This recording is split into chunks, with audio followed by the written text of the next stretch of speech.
Friends, I can't believe we've lost another metal great. Tomas is one of the most influential, important metal screamers, singers of any metal band in the last several decades. And let me tell you why, if you don't know about At the Gates, you've definitely heard of Slaughter the Soul, at least. But let me take you back through how I first discovered At the Gates. Napster was basically my tape trading days.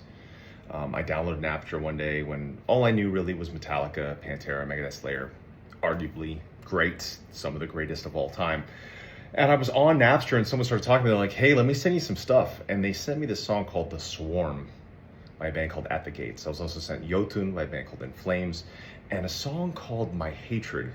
I can't remember which band it was, but it was another melodic death metal / Gothenburg band from the 90s. I need to look that back up because that song was great as well. But I heard The Swarm and I was blown away by hearing these strings that faded into the double bass with the matching guitar line playing the violin part, and then just these terrifying screams by Tomas. At the Gates, without At the Gates, we wouldn't have all the metalcore / hardcore / metal / crossover that we all loved a lot back in like late 90s, early 2000s. You know, think about bands that were influenced by Darkest Hour, they got their sound from At the Gates as well. You think about one of my favorite bands now, Fit for an Autopsy, massive At the Gates influence. Us, massive At the Gates influence. Let me tell you what an At the Gates influence is while I got one of my guitars. So basically, any band you have ever heard of or seen use this kind of pattern. I know I'm in drop D and they were in standard. I believe they were in B, but the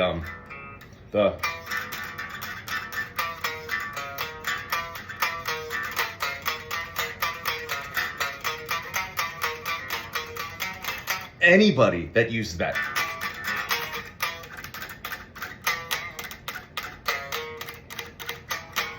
That's At the Gates. That's At the Gates. That's all from At the Gates.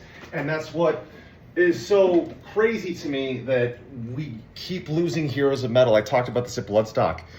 The fact that we just lost Ozzy. And then I talked about Riley from Power Trip and Alexi Laiho and Dio. And now Tomas. It's nuts. So that's one of the things I said, we need to keep this genre alive. I mean, I have everything in my life thanks to this genre.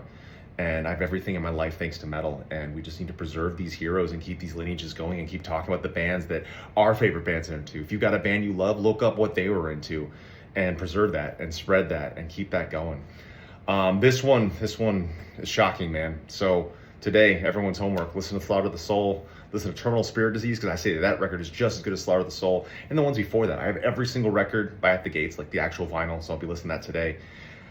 Rest in power. I'm so happy I got to meet Tomas once. We were on a plane flying somewhere. We were doing some festival together. I want to say it was in Australia. I'm not really sure. And I went up to him and was like, hey, my name is Matt from Trivium. I wouldn't be here without your band. And I'm very happy I got to say that. I'm very, very happy I got to say that. And I've said that to a lot of my heroes, and it's a true thing. And I feel like everyone should always let people know when they're into something and then their lives have been changed thanks to them. So, talk to me, kid. Be safe. Go listen At the Gates.